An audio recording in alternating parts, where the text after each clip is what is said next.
The city of Buffalo has been gaining a lot of attention lately from a whole lot of people. Zillow puts Buffalo, New York at the top of the list for the second year in a row. Because the Bills are doing so well, that's bringing a ton of exposure to the city. And then B, a lot of people are starting to find out just how low our cost of living is compared to the average city. Now, even though Buffalo is on the uptick, it would not be fair to only give you guys the good side of things. And I hesitated making this video because there's enough people dragging Buffalo through the mud, but I had to be honest with myself. And I'd rather you hear the honesty from me of all the downsides to Buffalo than from you to hear it just from somebody exaggerating who's only visited this place.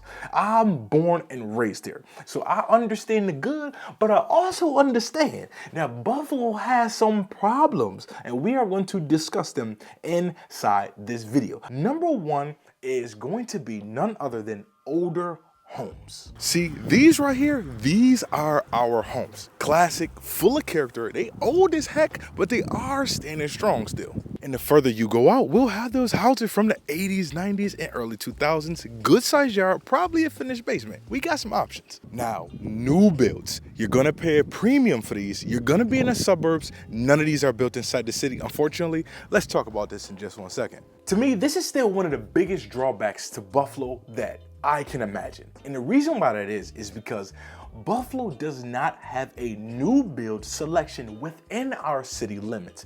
You have to go to the suburbs in order to get a new build. For a lot of you guys that's coming from places, big places, that's building these massive homes quickly and they're in brand new or almost brand new condition, we do not have that here, and that sucks indefinitely, especially if you're accustomed to that and then you have to come to Buffalo and get something much older. This can really dampen your spirits a little bit if you're looking on Zillow and not finding exactly what you're looking for. Right now, in order to get a new build in Buffalo or something in the last 2 to 3 years or this year, you have to go at least 20 to 15 minutes outside of the city. And the reason why I wanted to put this number one is because I had a few phone calls this week that people were looking for homes, you know, inside that $400,000 to about $500,000 price point, and they wanted it to be new. That's not gonna happen here, unfortunately. When you're talking about building something new inside the Buffalo area, you're minimally talking about mid to high 500,000s. And that's not something that's gonna be massive. That's not gonna be 2,200, 2,500 square feet. That may be 1,700 to about 1,900 square foot ranch. If you're talking about something massive, 2,500, 2,700, 3,000 square feet, you're easily talking about $650 to about $700,000. And that's probably minimum upgrades to it. If you want 10, 20 foot ceilings, if you want the new spiral staircase coming down or an extra sunroom coming off the back to extend your living room or your eating area, you're going to keep hiking that price up and it's going to get very, very expensive. And to make matters even worse, Buffalo sits on so much land, as I talked about previously in my last video. All vacant. 7,000 of them are owned by the city of Buffalo. You see that it's a big deal and that it really impacts people's quality of life. That this only hurts us. It's like, why are we not developing these vacant lots or tearing down these old 1920s homes that's been abandoned for years? Why are we not tearing down these lots and building something new or some type of affordable new build housing for people outside of just $1 million townhome or something downtown that's gonna cost you an arm and a leg? The second thing is, and I know in the comments I've been hearing them, this is one of the things that everybody complain about. Who doesn't complain about this? Which are taxes. We live in New York State. Now, I don't always agree with it because Buffalo is totally different from New York City. And also, Buffalo and New York City, Manhattan, Brooklyn, the Bronx, all them boroughs, we're about 6 hours apart. So I don't understand why we get taxed based on what they do down there. Like, you know what I'm saying? It doesn't even make sense, but that's a whole nother story. But we live in New York. New York income tax, property tax, you name it tax, we get taxed heavy here, and that sucks. And that, for a lot of you who are not accustomed to that, the taxes play a very big role, especially when it comes to your income tax and definitely when it comes to your property taxes. This is a word of caution, especially for a lot of you who's looking to buy a house. There's not many people who know the city and the landscape of real estate better than I do inside the city, so I'm gonna have your back on that. But for a lot of you who's looking to buy a house, the taxes are going to range and differ depending on the town and the location around the city that you guys are in. Let's look at that map right here. Inside the city of Buffalo, right? Inside the city of Buffalo, you're going to have the cheapest taxes possible. It's not going to be every single neighborhood, but for the most part, comparative to the towns around it, the city of Buffalo is where you're going to get the most affordable taxes, right? The taxes are going to be the cheapest on the east side of Buffalo. Now, our east side of Buffalo has been neglected for years. It's unfortunate. Like, again, I'll say it again. They did our people dirty over there. And it's been like that for years. It is supposed to be changing around, but the taxes are there going to be lower. In that same breath, it may not be the most safest area. And the houses may not be in the most best condition, right? That's the east side. South Buffalo, to me, still is that hidden gem. You can get lower taxes or roughly close taxes to the east side of Buffalo, a little bit higher, but you're not going to get the same rundown houses as you will, in some cases, as the east side of Buffalo. And that's just being honest with you. The North Buffalo, you're going to be taxed high over there. That can be in some areas depending on where you are, especially if you're off Staring or Tacoma or any of those really, really nice streets back there. You can almost see comparative taxes to like a Cheektowaga or Amherst in the North Buffalo area for sure. But North Buffalo, very established. You're going to pay a premium over there for the house, but it's a very, very nice area, always has been, right? The west side of Buffalo, if you're looking on the west side of the Buffalo area, taxes are going up a little bit just because that's such an up-and-coming area, and the revitalization over there has been going crazy for years now, especially anywhere up and down Niagara Street or anywhere near that Five Points Bakery coming out of Elmwood Village. But for those of you who wants to go to the suburbs, we will have to take this on a suburb by suburb basis. And then here's what I'm going to do for you guys. If you guys want the actual PDF to the tax rate breakdown per suburb in the city of Buffalo, make sure you guys either shoot me an email or I'll have a link below in the pinned comment. It'll be the first comment. Pin that up there. Make sure you guys click on that link. It'll take you directly to the PDF. Download it. All you need is your name and email, and I'll send it directly over to you. Now, for you guys that's looking to move in suburbs, let's break this down suburb by suburb. And these are literally, the criteria is simple. It's just from the last 12 months and the average of all the homes sold inside this price range. For Amherst, $400,000 to $600,000. The average was $8,310 per year. Cheektowaga, a little bit more affordable area, so I just did $300,000 to $500,000. This is going to be $6,676,000 a year. Now, for Orchard Park, I kept it in that $400,000 to $600,000 price range because that's where a lot of people are looking inside.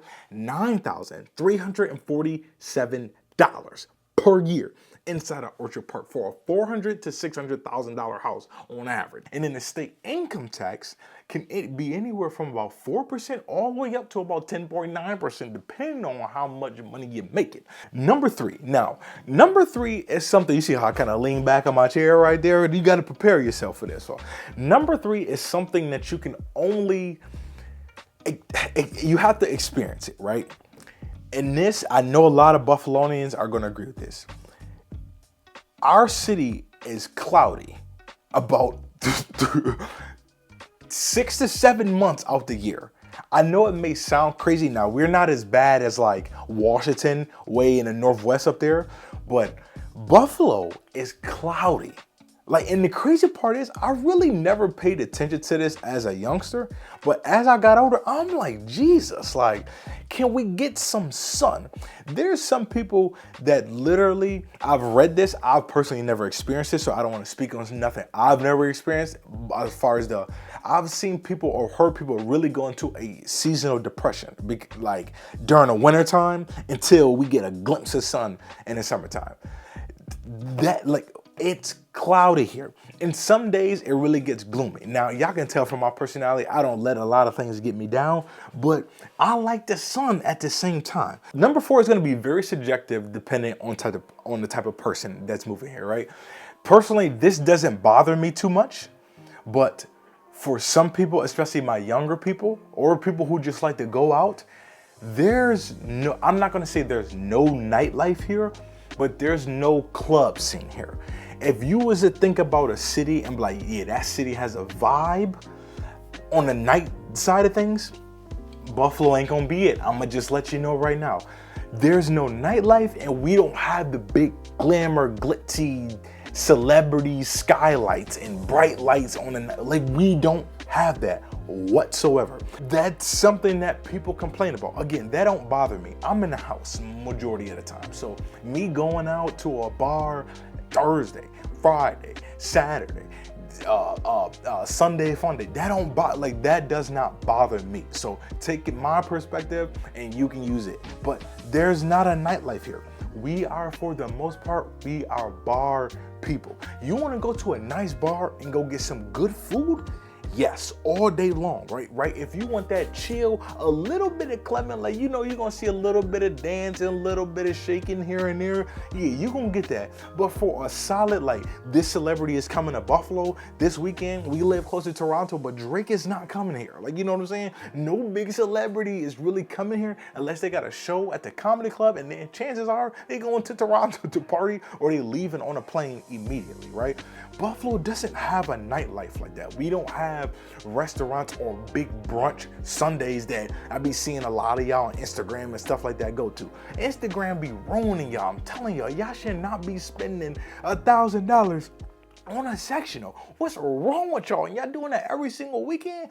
The last one, and this is a very important to big one. As you guys heard in my last video of the reasons why to move to Buffalo, I really emphasize keeping your pay rate if you can, because Buffalo has a lot of low paying jobs, right? Salaried positions, right? Hourly, I don't even know what the hourly is. I think it's $17, $18, $19 an hour or something like that, right? Or for this New York State minimum. Buffalo does not have a whole lot of high paying jobs. And in this time of inflation, that hurts. So definitely compare the salary that you guys have now to whatever you're gonna be making once you guys get to Buffalo. Now, does it balance out a little bit when it comes to cost of living? Yes, but if you guys are coming from a no income state tax, like Florida, or I think Texas has a no income state too, make sure you guys are comparing that paycheck and what you guys are gonna be making here or there. Now, if you guys are remote and you guys can keep your salary position, you're winning, man. You're doing good. But just make sure that you guys are paying it, because, and I've experienced this myself as well. When I was an engineer, right? I was working as an engineer. There were literally a company. I worked for this company, and they had another sister company. I think it was in like Charlotte, or another one was in like California.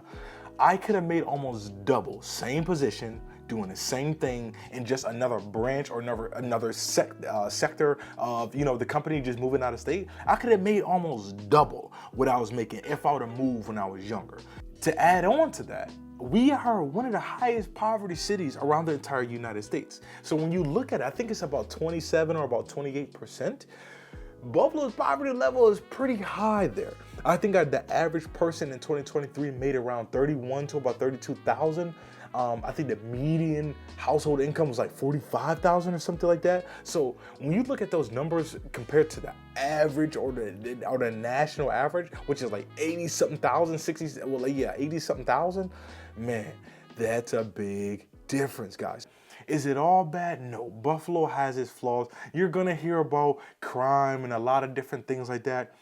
Again, for someone who's living here, and I've traveled a good amount of places. I've been to a lot of countries. I've been to literally almost half the United States, right? I'll take my chances in Buffalo than walking down the street in the Bronx in the middle of the night, any day of the week. I don't care what you're talking about. I would take my chances in Buffalo before I'm walking in LA or Oakland somewhere. Like, you know what I'm saying? Like, I'll take my chances in Buffalo. The crime is really sectioned off to a couple different spots around the city. Just don't be stupid. Like, you know what I'm saying? Like, don't be, and I don't want to use stupid. Stupid is a bad word. Just don't do anything crazy. Like, don't walk up to it's still New York at the end of the day. Like, you're not walking up to anybody talking out or saying anything crazy or talking out the side of your neck to someone here. Like, you're just not doing that. And most violence here is honestly between two people who know each other. When you look at stats on crime, guys, make sure you actually look at the reports. Just don't go off some random website, right? Petty crimes is gonna happen everywhere. But when you look at like real crime, right? Growing up, where I grew up, is generally people who know each other, right? Or someone who said something crazy to someone and wasn't thinking straight. They thought they can handle themselves better than they thought they could, right? So think about that. When it comes to Buffalo, again, there's certain pockets of Buffalo that's gonna be rougher than others. That's just what it is. Buffalo is not bad. There's a lot of uptick. Are we still 5 to 10 years away? Yeah, right? Especially when it comes to land and building up the town. Yes, we got some time, but it's definitely not as bad as it used to be, especially for a city who does not have a major industry here, right? We don't have that major manufacturing anymore, or that one thing that dumped a boatload of money to Buffalo, okay? So listen to these things. Like, this is somebody from a perspective who lived here, born and raised here, and knows a lot about this city. There's some good, there's some bad.